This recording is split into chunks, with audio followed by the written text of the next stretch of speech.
Hello everyone, welcome to Clinical Knowledge in Medicine. Let's continue our NCLEX question series which are from the OBG, Obstetrics and Gynecological Nursing. So आज की video में हम बात करने वाले हैं questions related to risk conditions which are seen in pregnancy, which is given in the chapter number 23 of NCLEX. So let's start one by one. The first question for the day is: the nurse is providing instruction to a pregnant client with HIV virus, human immunodeficiency virus infection regarding care of the newborn after delivery. एक pregnant client है जिसको HIV का infection है और उसको क्या care करनी है अपने न्यूबॉर्न की आफ्टर डिलीवरी, उसके रिगार्डिंग क्वेश्चन है. The client ask the nurse about the feeding options that are available. Nurse से पूछा है कि जो फीडिंग ऑप्शंस हैं, जो बेबी को फीड करवाना है वो कैसे करवाना है. So which response would the nurse make to the client? First one is you will need to bottle feed your newborn. Second, you will need to feed your newborn by nasogastric tube. So nasogastric tube feeding की need नहीं होती है. Second option is wrong. You will be able to breast or chest feed for 6 months and then will need to switch bottle feeding.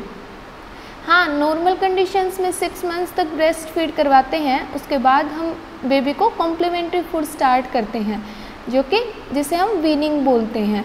But यहाँ बात HIV infection है उस mother को, उसकी हो रही है. सो उस कंडीशन में क्या रहेगा? नेक्स्ट ऑप्शन देखते हैं. You will be able to breast और chest feed for 9 months and then will need to switch to the bottle feeding. So first option is more appropriate. You will need to bottle feed your newborn. क्यों? क्योंकि perinatal transmission का risk रहता है. Perinatal transmission of infection, transmission of infection और breast milk से भी हो सकता है.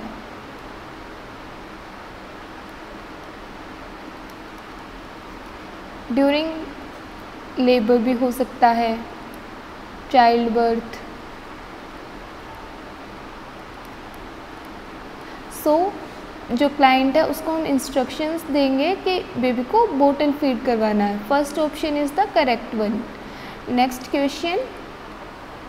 The home care nurse visit a pregnant client who has a diagnosis of pre eclampsia. Pre eclampsia, eclampsia या फिर PIH.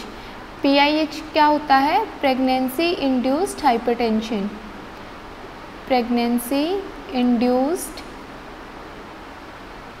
Hypertension. HTN is used for hypertension.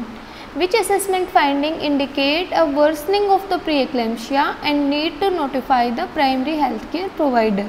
कौन सी finding है जो हमें बता रही है कि जो प्रीएक्लेम्पशिया वो और ज़्यादा सीवियर होता जा रहा है? So first, urine output has increased. Second, dependent edema has resolved.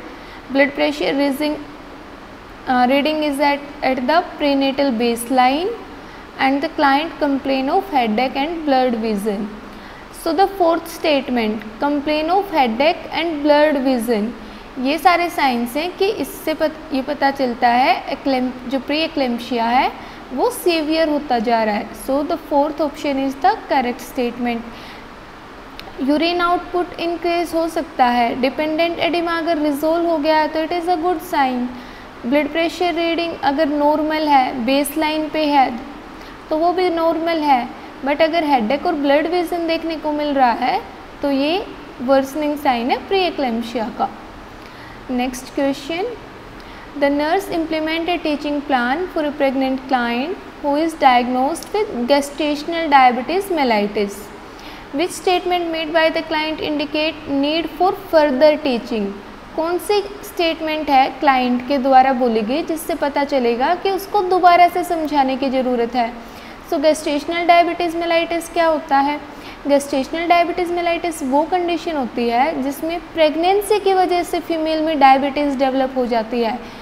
Pregnancy से पहले एक फीमेल नॉर्मल है, उसको कोई डायबिटीज़ नहीं है, बट प्रेगनेंसी की वजह से प्रेगनेंसी में HPL हार्मोन सिक्रेट होता है प्लेसेंटा से, ह्यूमन प्लेसेंटल लैक्टोजन. ये बॉडी में इंसुलिन रेजिस्टेंस कोज करवा देता है. इंसुलिन रेजिस्टेंस और इंसुलिन रेजिस्टेंस कोज करवाने की वजह से गेस्टेशनल डायबिटीज़ देखने को मिलती है प्रेग्नेंट फीमेल में, और ये ज़्यादा सेकेंड ट्राइमेस्टर में देखने को मिलती है। 3 ट्राइमेस्टर होते हैं प्रेगनेंसी में, तो सेकेंड ट्राइमेस्टर के बाद से ज़्यादा देखने को मिलती है। इंसुलिन रेजिस्टेंस होता क्यों है? इसका मेन पर्पज़ क्या होता है कि फीटस को ग्लूकोज ज़्यादा मिल सके, फीटस तक जो ग्लूकोज है वो इंक्रीज़ हो सके। तो अब स्टेटमेंट्स देखते हैं कि कौन सा स्टेटमेंट है जिसमें फर्दर टीचिंग का नीड है। I need to stay on diabetic diet, patient बोलता है कि उसे डायबिटिक डाइट पे स्टे करना है, तो ये स्टेटमेंट तो करेक्ट है। I need to perform glucose monitoring at home, हाँ पेशेंट को हम सिखाते हैं कि उसको ग्लूकोज मॉनिटरिंग कैसे करना है, सो दैट वो घर पे ही अपना ग्लूकोज मॉनिटरिंग कर सके, ये स्टेटमेंट भी करेक्ट है। I need to avoid exercise because of the negative effect on insulin production, avoid exercise is not the correct thing, exercise को अवॉइड नहीं करना है, बल्कि जो प्रेगनेंसी में एक्सरसाइजेस कर सकते हैं वो एक्सरसाइजेस करनी है। सो थर्ड स्टेटमेंट ऐसी है कि जिसमें हमें क्लाइंट को फर्दर टीचिंग की नीड है। फोर्थ स्टेटमेंट भी देखते हैं। I need to be aware of any infections and report sign of infections immediately to my obstetricians, हाँ अगर डायबिटीज़ डेवलप हो जाती है तो इन्फेक्शन डेवलप होने के चांसेस ज़्यादा होते हैं, कोई भी इन्फेक्शन का साइन अगर देखने को मिलता है तो वो ऑब्स्टेट्रिशियन को रिपोर्ट करना है। सो फोर्थ स्टेटमेंट भी करेक्ट है। So the third statement is that in which further teaching is required. Next question देखते हैं। The nurse is performing an assessment on a pregnant client in the last trimester with diagnosis of pre eclampsia, third trimester है, pre eclampsia है। The nurse review the assessment finding and determine that which finding is most closely associated with complication of the diagnosis. Enlargement of the breast. Pregnancy में enlargement of breast होता है. It is a normal change. Complain of feeling hot when the room is cool. ये भी feeling patient जो pregnant client है उसको आ सकती है. Periods of fetal movement followed by quiet periods. हाँ कुछ टाइम होता है जिसमें बेबी क्वाइट रहता है, कुछ टाइम होता है जिसमें बेबी एक्टिवली मूव करता है। This statement is also correct. Evidence of bleeding such as gum, petechiae and purpura, अगर ये साइंस हमें देखने को मिलते हैं सो ये कॉम्प्लिकेट करते हैं डायग्नोसिस के प्री एक्लेम्शिया को। सो the correct answer for this question is fourth statement. Next question. The nurse in a maternity unit is reviewing the client's record. Which client would the nurse identify as being the most risk for developing disseminated intravascular coagulation? DIC. Select all that apply. 5 statement दी गई हैं, इनमें से ये बताना है कि कौन सा पेशेंट है जो कि DIC से हो सकता है, जो कि सबसे ज़्यादा रिस्क पे है DIC के। A primary gravida with abruptio placenta, हाँ abruptio placenta एक ऐसी कंडीशन है जो कि रिस्क फैक्टर है जिससे DIC डेवलप हो सकता है। abruptio placenta कंडीशन कौन सी होती है? abruptio placenta वो कंडीशन है जिसमें प्लेसेंटा बिफोर डिलीवरी सेपरेट हो जाता है बेबी की, before placenta separate before delivery of baby. Normally क्या होता है, 3-4 स्टेज हमारी before delivery of baby, 4 stage होती हैं लेबर की, first stage, second stage, third stage and fourth stage. So normally placenta कब सेपरेट होता है? थर्ड स्टेज में। बेबी की डिलीवरी कब हो जाती है? सेकेंड स्टेज में। बट अब्रेप्शियो प्लेसेंटा कौन सी कंडीशन है? जब जो प्लेसेंटा है वो बेबी की डिलीवरी से पहले ही यूट्रस से सेपरेट हो जाता है, तो वो कंडीशन है, उसकी वजह से DIC देखने को मिल सकता है। Next, A primary gravida who delivered A 10 pound infant 3 hours ago, एक प्राइमरी ग्रेविडा फीमेल है जिसने 10 पाउंड के बेबी को डिलीवर किया 3 आवर्स अगो, तो ये नॉर्मल है, इसमें कुछ नहीं होगा। A gravida 2 who has just been diagnosed with dead foetus, अगर डेड फीटस है तो उससे भी चांसेस होते हैं कि DIC वो फर्दर डेवलप हो सकता है। सो फर्स्ट स्टेटमेंट है, थर्ड स्टेटमेंट है। नेक्स्ट 2 देखते हैं। A gravida 4 who delivered 8 hours ago and has lost 500 ml of blood loss, 500 ml blood loss normal है, बट अगर एक्सेसिव ब्लड लॉस हुआ हो, एक्सेसिव हेमरेज अगर हुई हो, तो वो भी एक रिस्क फैक्टर होता है DIC डेवलप होने के लिए। सो फोर्थ स्टेटमेंट इंक्लूड नहीं करेंगे। Fifth statement, a primary gravid at 29 week of gestation who was recently diagnosed with gestational hypertension. Yes, this one is also a risk factor for DIC. So कौन कौन से statements हैं जिनमें DIC होने का risk है? A primary gravida with abruptio placenta, a gravida 2 who has diagnosed with dead fetus, and the primary gravida at 29 week of gestation who is diagnosed with gestational hypertension. Next question. A home care nurse is monitoring a pregnant client who is at risk for preeclampsia. At each home care visit, the nurse assesses the client for which sign of preeclampsia. कौन सा sign हम देखेंगे preeclampsia का? Hypertension, low grade fever, generalized edema or increased pulse rate. So the most appropriate answer is hypertension. पहले hypertension develop होती है, जब वो कॉम्प्लिकेट करना स्टार्ट करती है तो प्री-एक्लेम्पशिया डेवलप होना स्टार्ट होता है। इंक्रीज्ड पल्स रेट और लो ग्रेड फीवर का इससे कोई भी रिलेशन है नहीं। और जनरलाइज्ड एडिमा प्रेगनेंसी में अगर वो फिजियोलॉजिकल है, एडिमा फिजियोलॉजिकल होता है जो कि बेड रेस्ट पे सबसाइड कर जाता है, सबसाइड ऑन बेड रेस्ट। अगर बेड रेस्ट पे सबसाइड नहीं कर रहा है तो कोई कॉम्प्लिकेशंस हैं। So the most appropriate answer for this is hypertension. Pre eclampsia कब डेवलप होता है? जब हाइपरटेंशन कंट्रोल नहीं होता है। Seventh question, the nurse is assessing a pregnant client with type 1 diabetes mellitus about an understanding regarding changing of insulin needs during pregnancy. एक client है जिसको ऑलरेडी डायबिटीज़ है पहले से, सो उसको जानना है कि प्रेगनेंसी में उसके जो इंसुलिन के डोजेज़ हैं वो उनमें कुछ चेंज आएगा या नहीं। The nurse determine the further teaching is needed if the client make which statement. कौन से स्टेटमेंट क्लाइंट के बोलेगा जिससे हमें फर्दर टीचिंग उसको देनी पड़ेगी। So first, I will need to increase my insulin dose during the first 3 months of pregnancy. So ये स्टेटमेंट ही है, फर्स्ट 3 months में इंसुलिन के जो डोज है उसको इंक्रीज़ करने की नीड नहीं होती है, क्योंकि जो इंसुलिन रेजिस्टेंस आता है वो आता है सेकेंड ट्राइमेस्टर में। Insulin resistance develops in second trimester. Last questions में मैंने बताया किस हार्मोन की वजह से आता है? HPL hormone. सो हम बाकी स्टेटमेंट्स देखते हैं, क्या वो ठीक है? My insulin dose will probably need to be increase during the second and third trimester. हाँ, सेकेंड और थर्ड ट्राइमेस्टर में इंसुलिन के जो डोज है उसको इंक्रीज करने का नीड रहेगा। Episodes of hypoglycaemia are more likely to occur during the first 3 months of pregnancy. हाँ, अगर फर्स्ट 3 months में डोज में चेंजेस करते हैं तो हाइपोग्लाइसीमिया देखने को मिल सकता है। क्यों? क्योंकि ऑलरेडी बॉडी में ग्लूकोज की नीड ज़्यादा होती है और रेजिस्टेंस सेकेंड और थर्ड ट्राइमेस्टर में डेवलप होता है। My insulin needs will return to pre pregnant levels within 7 to 10 days after birth if I am bottle feeding. Yes, this statement is also correct. Delivery के 7 to 10 days के बाद जो insulin की dose है वो pre pregnant levels पे आ जाती है। So the first statement is that one जिसमें हमें क्लाइंट को फर्दर टीच करना है। Next question, a pregnant client report to a health care clinic complaining of loss of appetite, cough, weight loss, fatigue. After assessment a client tuberculosis is suspected. Sputum is obtained and identifies Mycobacterium tuberculosis. So, which instruction would the nurse include in the client teaching plan?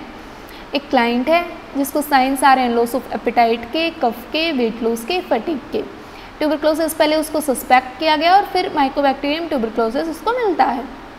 सो कौन सा statement उसके लिए correct है? Therapeutic abortion is required. क्या tuberculosis के patients को pregnancy continue नहीं करनी होती है, अबॉर्शन करवा लेना चाहिए? नहीं, अबॉर्शन की नीड नहीं है। Isoniazid plus rifampicin will be given required for 9 months, yes. जो टीबी की मेडिसिन हैं वो कंटिन्यू करेंगे for the 9 months. The client will have to stay at home until treatment is completed, नहीं, पूरे 9 मंथ्स या जितने दिन भी ट्रीटमेंट चलता है क्लाइंट को होम स्टे करने की नीड नहीं है। Medication will not be started until after delivery of the foetus, नहीं, डायग्नोस होने के बाद ही हम मेडिसिन स्टार्ट कर सकते हैं, डिलीवरी का वेट नहीं करना है। So the correct statement is second. Next question, the nurse is providing instructions to a pregnant client with a history of cardiac disease regarding dietary measures. Cardiac disease है, pregnant client है और उसको dietary measures के according हमें कुछ समझाना है। Which statement if made by client indicate an understanding of the information provided by nurse? I need to increase my sodium intake during pregnancy. नहीं, उसको ऑलरेडी कार्डियक डिजीज़ है, सोडियम इनटेक अगर increase किया तो कार्डियक ओवरलोड इंक्रीज हो सकता है, सो ये स्टेटमेंट गलत है। I need to lower my blood volume by limiting my fluids. नहीं, प्रेगनेंसी में फ्लूइड्स की नीड ज़्यादा होता है, so this statement is also not correct.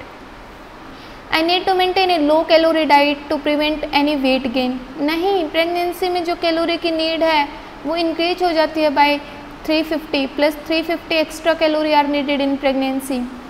So fourth statement देखते हैं, I need to drink adequate fluids and increase my intake of high fiber foods.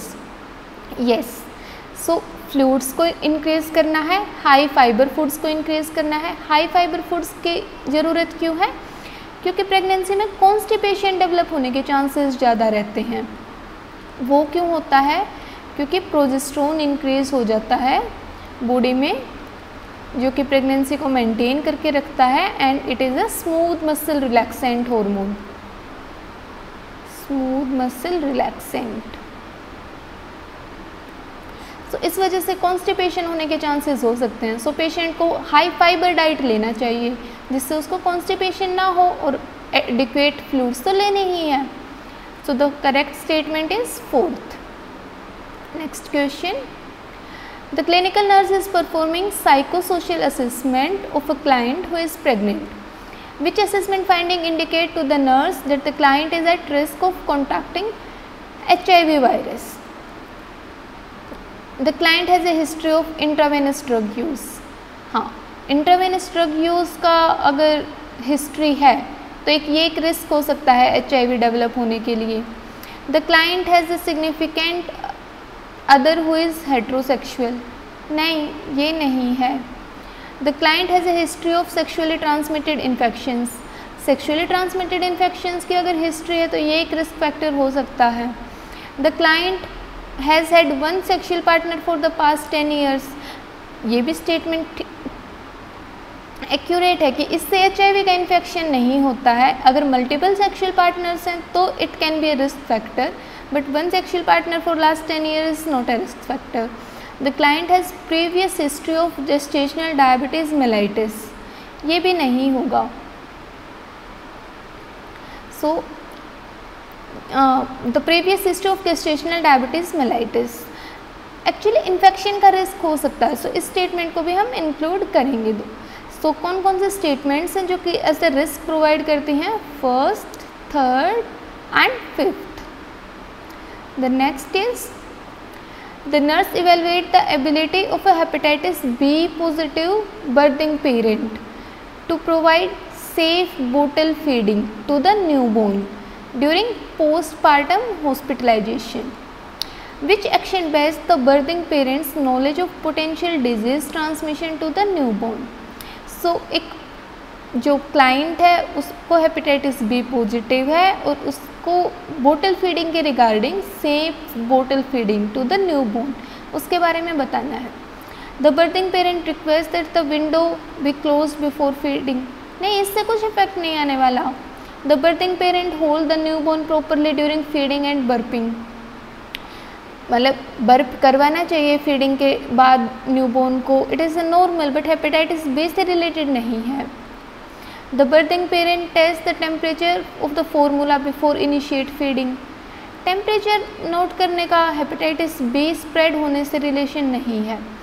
The birthing parent washes and ड्राइज the hand before and after self care of the perineum and ask for a pair of gloves before feeding. Yes, क्यों? इसका reason ये है कि जो hepatitis B है वो blood और body fluids, blood and body fluids से जो ट्रांसमिशन है वो होता है। So self care of the perineum and उसके बाद हैंड्स को वॉश करना है, ड्राई करना है and pair of gloves use करने हैं बिफोर फीडिंग, जिससे जो हेपेटाइटिस बी है उसका ट्रांसमिशन ना हो। सो the correct statement is fourth option. Next question, a client in the first trimester of pregnancy arrives at a healthcare clinic and report has been experiencing vaginal bleeding. First trimester है, vaginal bleeding है. A threatened abortion is suspected and the nurse instructs the client regarding management of care. Which statement made by the client indicate need for further instruction? Threatened abortion होता है, missed abortion होता है, spontaneous abortion, there are different types, inevitable abortion. So कौन सा statement है जिसमें client को further instruction का नीड है?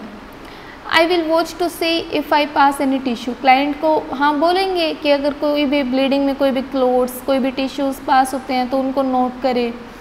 I will maintain strict bed rest throughout the reminder of the pregnancy. पूरी प्रेगनेंसी में स्ट्रिक्ट बेड रेस्ट करने का नीड नहीं है। नेक्स्ट स्टेटमेंट्स देखते हैं। I will count the number of perineal pads used on a daily basis and note the amount, colour. हाँ, bleeding कितनी हो रही है ये भी इम्पोर्टेंट है। I will avoid sexual intercourse until the bleeding has stopped and for 2 weeks following the last episode of bleeding. हाँ, इससे भी ये भी अवॉइड करना है सो दैट जो अबॉर्शन का चांसेस है वो रिड्यूस हो सके। सो किस स्टेटमेंट पे फर्दर इंस्ट्रक्शन का नीड है? सेकेंड। पूरी प्रेगनेंसी में स्ट्रिक्ट बेड रेस्ट की नीड नहीं है, कुछ टाइम तक rest is needed for in the case of threatened abortion. So there is no need to maintain strict bed rest throughout the pregnancy. Next question, the nurse is planning to admit a pregnant client who is obese. In planning care of the client, which potential client need would the nurse anticipate? Select all that apply. Bed rest is as a necessary preventive measure may be prescribed. नहीं, bed rest मतलब पूरी pregnancy में bed rest is not okay. Administration of subcutaneous heparin post delivery as prescribed. Yes, this statement is correct. An overbed lift may be necessary if the client require a cesarean section. हाँ, so because client obese है तो move करने में problem होगा.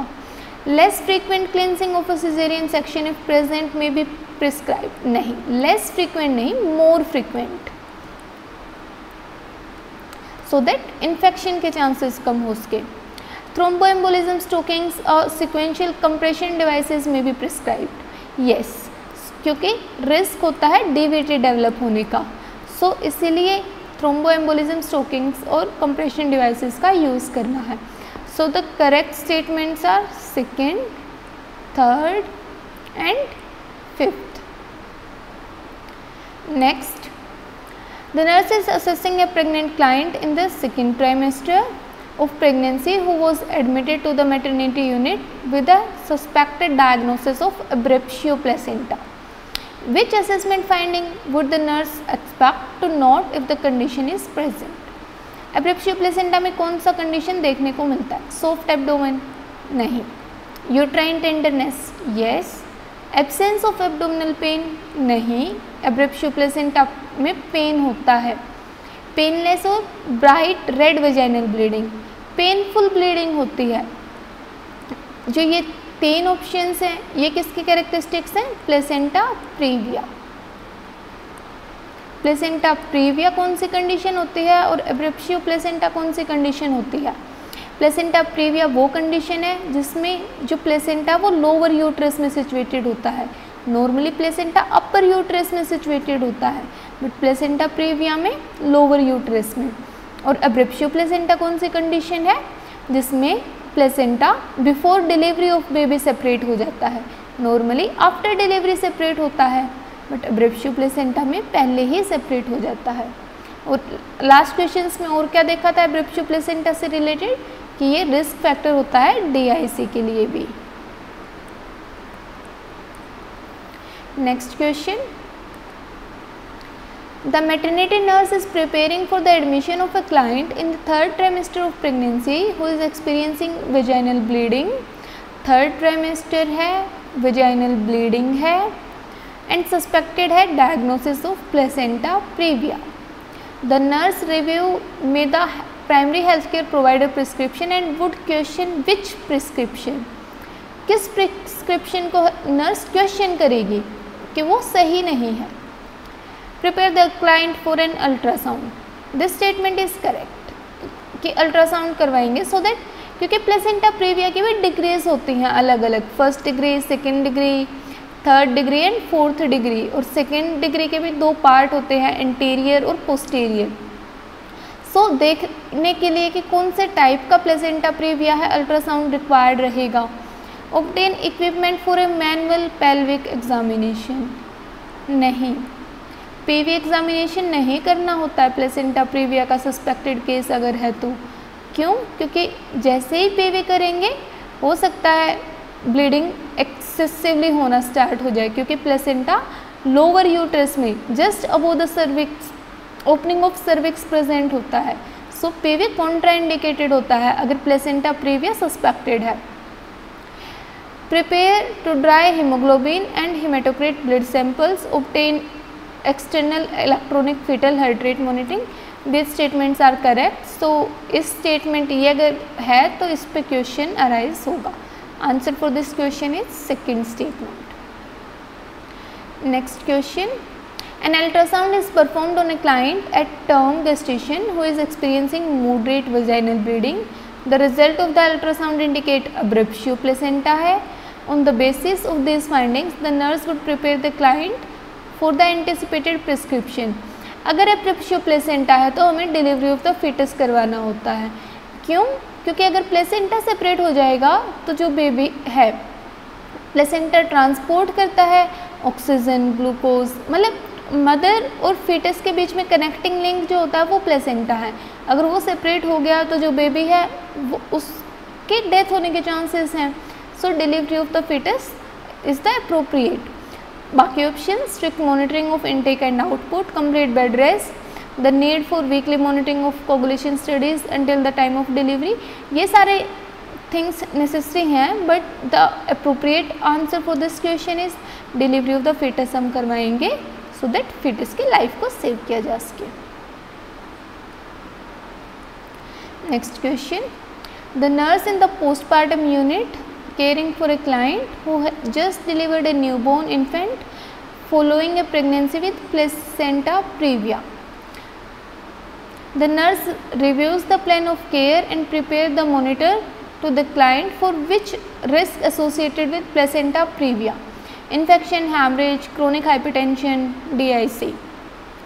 So placenta previa के साथ जो risk associated है that is hemorrhage. DIC abruptio placenta के साथ होता है। Next question, the nurse is performing an assessment on a client diagnosed with placenta previa. Which assessment finding would the nurse expect to note? Select all that apply. Placenta previa में हमें क्या क्या देखने को मिलेगा वो हमें बताना है। Uterus rigid, uterus tender, severe abdominal pain, नहीं, ये तीनों हमें देखने को मिलते हैं abruptio placenta में। abruptio placenta. Bright red vaginal bleeding, yes. Soft, relaxed, non-tender uterus, yes. Fundal height may be greater than expected for gestational age, yes. So these are the statements which related to placenta previa.